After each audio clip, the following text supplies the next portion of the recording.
করছে। এক্সট্রিম মশার coil plant fibre দিয়ে তৈরি, তাই সহজে ভাঙে না, সুগন্ধিযুক্ত ও নিরবিচ্ছিন্নভাবে জ্বলে। ডেঙ্গু, চিকুনগুনিয়া বাহি সহ যে কোনো মশার বিরুদ্ধে দেয় এক্সট্রিম সুরক্ষা।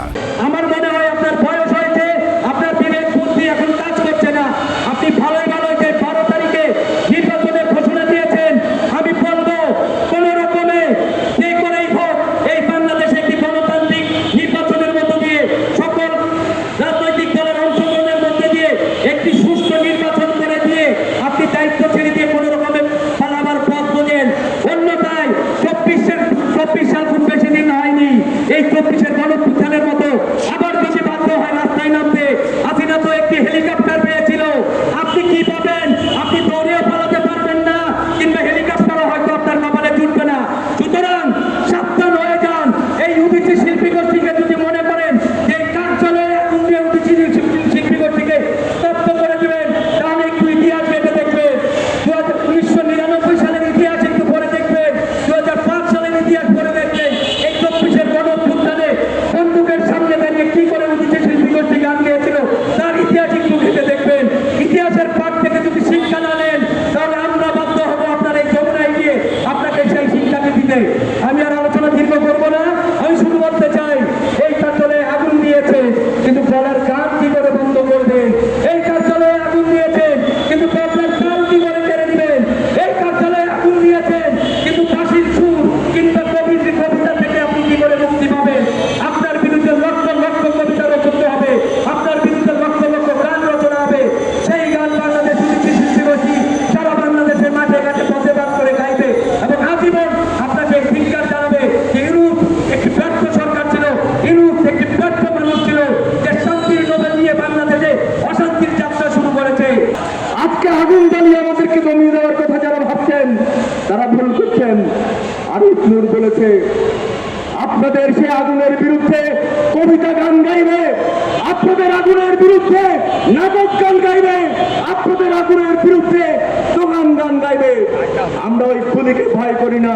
শেখ হাসিনা খুলি দিয়ে কামান দিয়ে আমাদের ছাত্রদের হত্যা করে আমাদেরকে দমিয়ে দেওয়ার চেষ্টা করেছিল, কিন্তু আমরা দমে যাইনি।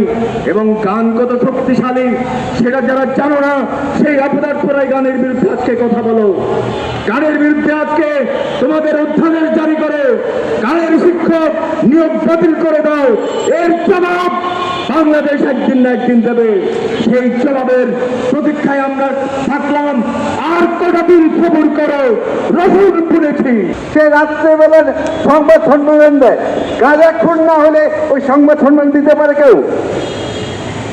এইরকম গাঁজাখুর একটা স্বরাষ্ট্রমন্ত্রীকে আমরা চাই না আমাদের সমস্ত জায়গায়। ইউনুসের এই পান্ডাটা ব্যর্থ এবং ব্যর্থ এবং ব্যর্থ।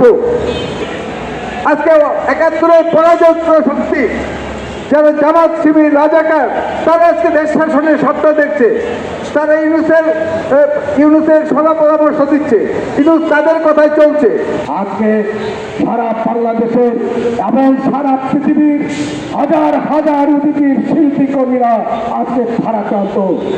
আমরা বলতে চাই আজকে এই স্বরাষ্ট্রমন্ত্রী তিনি চেয়ে দেখেছেন কখন সেই প্রথম আলো টেলিস্টার ছায়ানট এবং উদিচির অফিস চালিয়ে দেয় এই ব্যর্থ স্বরাষ্ট্রমন্ত্রীর আমরা আজকের এই সমাবেশ থেকে আনুষ্ঠানিকভাবে পদত্যাগ চাইছি।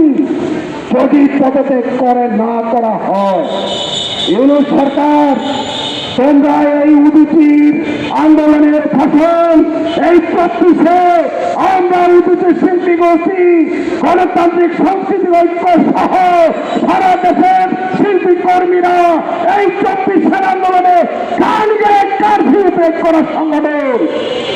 সুতরাং এই 24-এ উদিচেরও শ্রম আছে, উদিচেরও ঘাম আছে। বলতে চাই এই 24-এর চেতনার সাথে ইউনুস সরকার তোমরা বেইমানি করে আজকে সেই উদিচি অফিস চালিয়ে দিল, এটিও আমাদের দেখতে হলো। এর বিচার যদি না হয়, আমরা অতি দ্রুত যদি এর বিচার তুমি না করে আমরা আজকের এই সমাবেশ থেকে ঘোষণা করছি অনতি বিলম্বে এদেশের মেহনতি শোষিত বঞ্চিত মানুষ যারা আমাদের সাথে আছে যদি আমাদের সাথে সবসময় ওতপ্রোতভাবে থাকে, এদেশের সাংস্কৃতিক কর্মীরা গণতান্ত্রিক সাংস্কৃতিক ঐক্য সহ সকল প্রগতিশীল সাংস্কৃতিক কর্মীরা, বাউল শিল্পীরা এবং সুফিবাদী শিল্পীরা যারা আছে তাদের সকলকে নিয়ে আমরা তুরফার আন্দোলন রচনা করবো তোমাদের বিরুদ্ধে।